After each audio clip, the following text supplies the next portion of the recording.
Kitob o'qish sehrli dunyosi. Salom, aziz bolajonlar va hurmatli ota-onalar.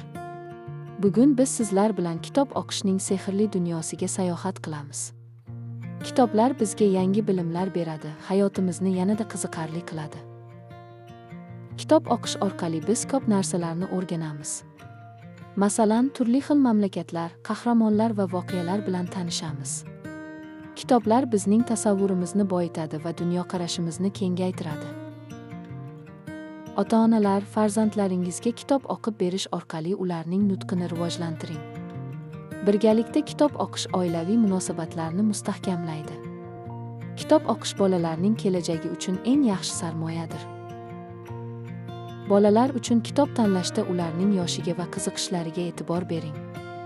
Ertaklar, sarguzashtlar va qiziqarli hikoyalar bolalarni kitobga mehr qo'yishga yordam beradi. Kutubxonalarga boring va yangi kitoblar bilan tanishing. Kitob o'qish bu ajoyib odat. Kitoblar bizga doimo yordam beradi va hayotimizni yanada mazmunli qiladi. Shunday ekan, har kuni kitob o'qing va bilimingizni oshiring.